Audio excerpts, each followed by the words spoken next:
Welcome back, people. Today, I want to talk about some sci-fi, Project Hail Mary, the book or the movie specific. I was quite attracted to the story that two beings are floating in space. They've never been encountered another living thing before. They can't even speak each other's language. They don't even breathe the same gas. One of them is made of rock, and yet somehow, like over weeks of trial and error, these two being, they build something together. Not just a solution to the problem that brought them there, but a genuine friendship.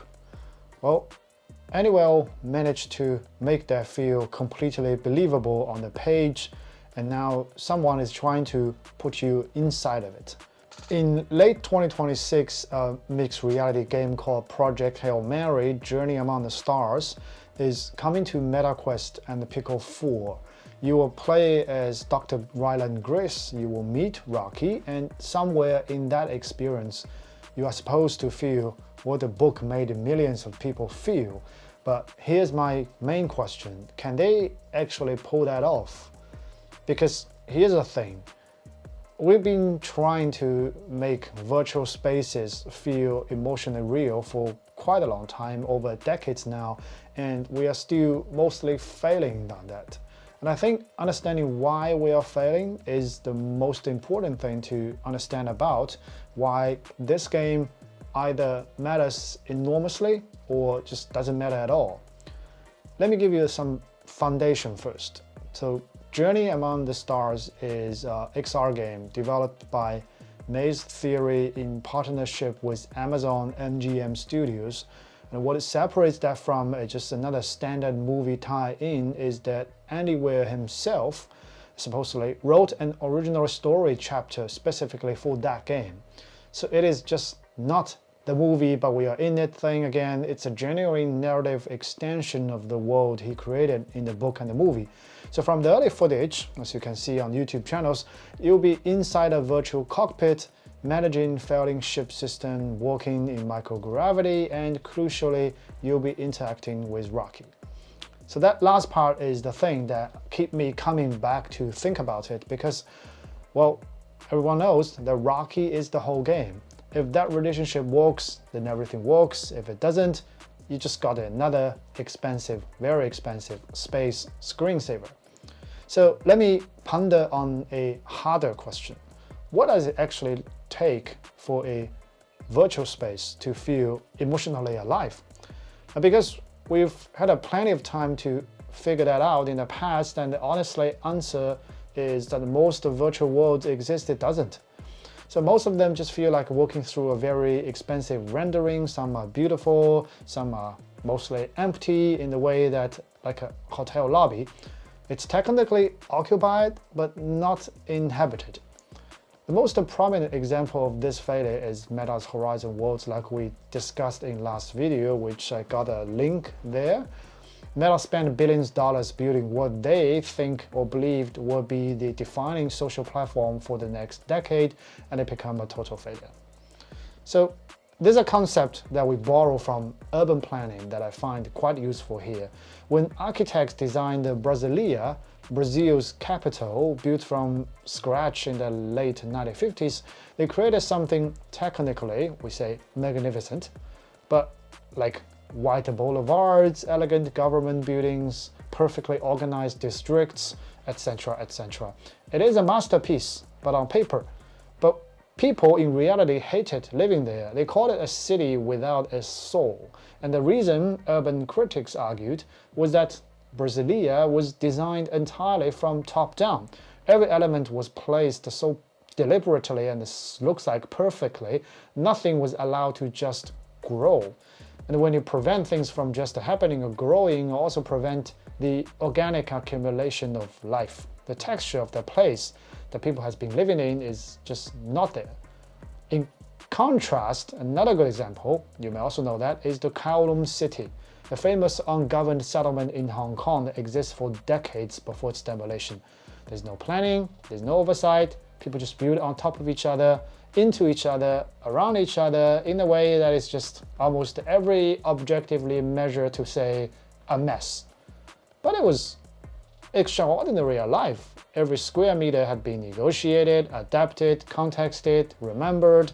It had a history in its walls because people had done this thing, that thing there, the things that matter to them, and those all left marks. So now we see this. Horizon Worlds is Brasilia in digital. Meta designed a perfect city and waited for people to move in and want to make it feel like it's real, but life doesn't work in that way. Space doesn't become inhabited because it's well designed, it becomes inhabited because people do meaningful things there, the things that matter to them. Now we look at another example, digital one, that is a VRChat. In contrast, it's rough, it's chaotic, it's technically a mess. The people say it's never been designed in any kind of way, just like a Kowloon city. But players build around themselves, and it survived for quite a long time because it is let things happen naturally in there. Now, I just noticed that things are actually getting more urgent here on this topic because we have another thing called AI, and AI had just made this problem significantly worse.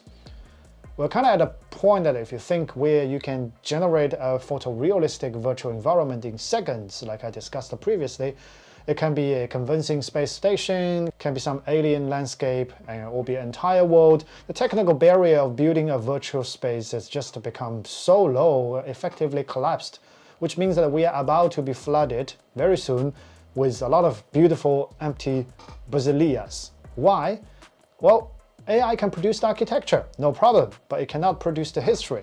It can fill the world with objects, no problem, it cannot fill it with meaning, and the meaning in the virtual space comes essentially from just one thing, that the people do something there, and what they felt when they were doing something there.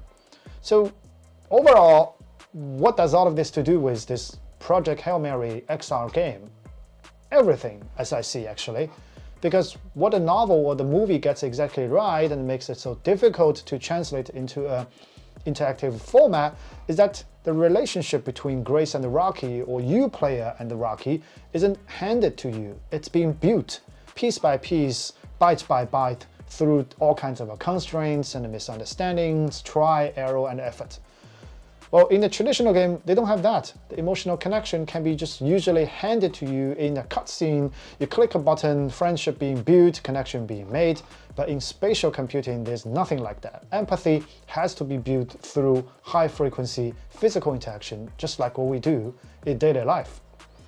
As a UX researcher, I can emphasize that real emotion weights coming from the friction of repeating swings of your arm, of your fingers in microgravity, you're making a mistake, try again, and finally figure out the clumsy connection. All those things contribute to that. A good UX design provides the physical space to allow those things, emotion friction, to happen, and therefore become a connection and a feeling. Well, when looking at the early game footage, I noticed there's a moment exactly somehow show that, is that when player or Grace gave Rocky a thumbs up, or thumbs down, I don't know, Rocky doesn't understand it.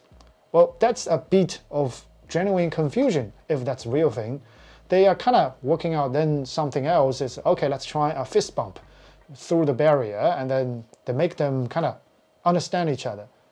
If that shared gesture feeling like something you physically would do, rather than just an animation game triggered for you, then I think that tiny interaction could become a blueprint for the entire experience to be effective and to be something different we've never seen before. And that's where the game's format become its secret weapon. I think somehow the game designers ought to decided to not making it a VR game instead of building in XR or mixed reality.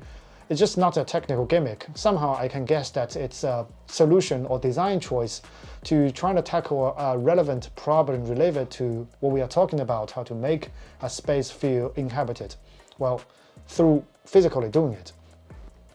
Via MR is that the Rocky is not isolated in a virtual space anymore. He's kind of physically suspended or wandering in your actual room.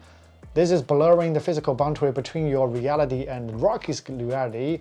If it does so, the game can laying down the ultimate foundation for emotional stakes. That your brain just doesn't see a character, it registers a presence who is sharing your physical space. So in summary, Journey Among Stars is tempting to do something that is genuinely difficult, I must say, not technically difficult. Building convincing spaceship interior environment in 2026 is almost a daily routine. What's really difficult in there is building the experience that the virtual relationship carries real emotional weight across over the boundary between virtual and physical. So that's a real test, and we need to see. And based on what we know so far, the outcome from the game is most likely uncertain. But the real reason, or what matters, that I think this game can matter is because it's asking the right question. It's not trying to tackle how do we make another great virtual world looks real, like quite real. It's instead they're asking kind of how do we make virtual worlds feel inhabited and has emotional connection to people. And actually that's something I'm also working on in my own projects. Well, the experience to answer that question may vary, but I want to point out something that has attempted another version to that question many years earlier and from a very different register. It has no multiplayer, there's no social feature, it never comes close to mainstream VR recognition. Some of you may know that, but it worked out something profound about how spatial interaction can generate a gesture of sense of genuine presence and then trust being built between a person and an AI or say robot in zero gravity. That game was Long Echo, and that's what I'm thinking covering next time. If you played it, you probably already know where I'm going, so you're going there.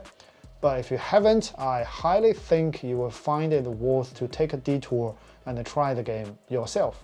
Alright? Until then, I will see you in next one.